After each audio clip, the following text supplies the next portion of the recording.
Hey, Jeff Baxter, Patricia Bloom, PlanetaryVisions.tv, here at the Hollywood Music and Media Awards, and outstanding introduction for Dave Mason.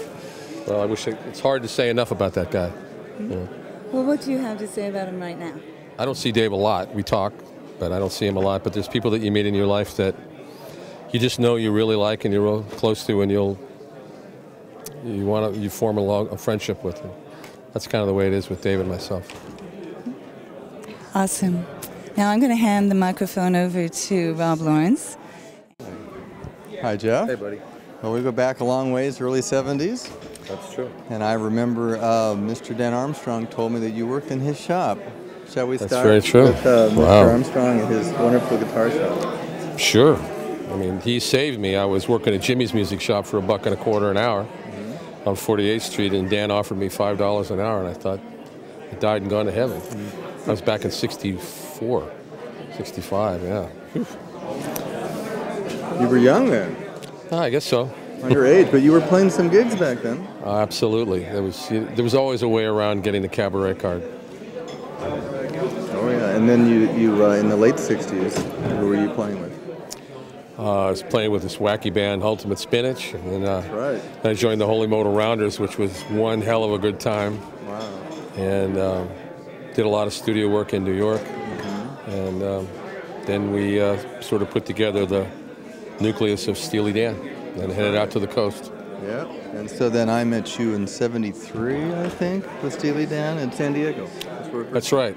That's right. Jeff Acaro was playing with us as well. That's right. And Walter on bass, and yeah, we had Jimmy Hodder and Picaro together, two drummers, which is always Jimmy Hunter. Wow, I love Jimmy. What a wonderful drummer he was. So how did that band come together?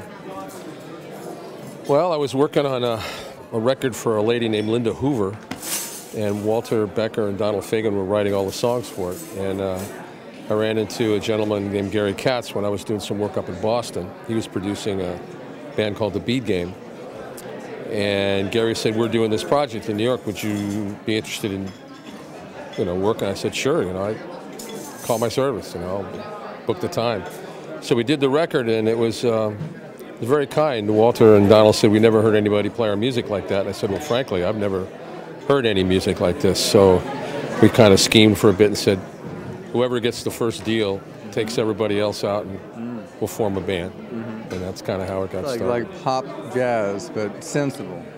Well, it certainly had elements of a lot of different things, and it was lyrically very sophisticated, which I enjoyed.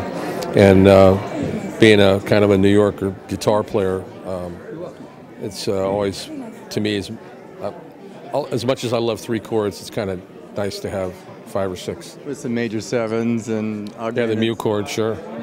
Sure, yeah. So guitar-wise, though, what guitars were you playing prior to that? All kinds of different guitars. I had a beautiful Les Paul, and I had my original Fender Jazzmaster, which I love, because I love surf music. Oh yeah, and you're playing surf music. Well, I love that stuff, and it actually went out and played with the Ventures for a while, which for me was a huge thrill. Oh yeah. And then I had built a bunch of guitars that were sort of experimental. Sure, inspired by seemed to work. Dan. They seemed to work okay. And then you hooked up with the Doobie Brothers. That's true. I was Steely Dan was opening the show for the Doobie Brothers, and somehow or other I ended up playing 2 or 3 songs, and then 4 or 5, and then 9 or 10, and then half the show. And I'm not sure what happened. I guess when Becker and Fagen decided they didn't want to tour anymore, I was playing with the Doobies at Nebworth in England, and I said, well, I think that's the end of the touring for Steely Dan for a while. They said, well, now you're in the Doobie Brothers. So that's a cool gig. So that was good. Very, very great cool band. Wonderful band. So you and I share a common bond with Mr. Les Paul. How did you meet Les Paul? Well, I met Les a bazillion years ago when I was working at Dan Armstrong's in New York. Because he would, he played clubs, and he would come up. Everybody came up to Danny's shop. Sooner or later, they ended up there. Jack Bruce, too. Absolutely. And that's how I met Mr. Kakahashi from Roland. He was with Ace Tone, and I would go take the subway downtown to pick up Premier reverb units and bring them back to the shop.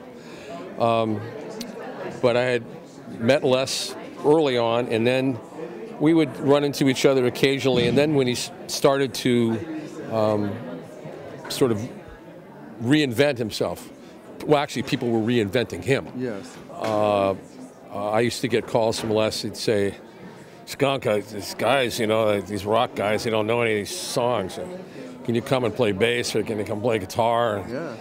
Because then I looked at these guys and said, "You know how high the moon?" And they looked at me like, "What planet am I from?" So I said, "Sure, Les, anytime." Because I played in wedding bands and all those casual bands when I was a kid, so I learned all the music out of the fake books. Right, well, you played on our Gene Autry Heritage Show on bass with Indugo on drums and Dale Kesher on guitar with Les and you. Absolutely. That was a great That time. was pretty cool. That was pretty I cool. have a whole spread of my new book on Les Paul, that legacy. Very special man. Yeah, he very was special very man. special in our Still is. You know.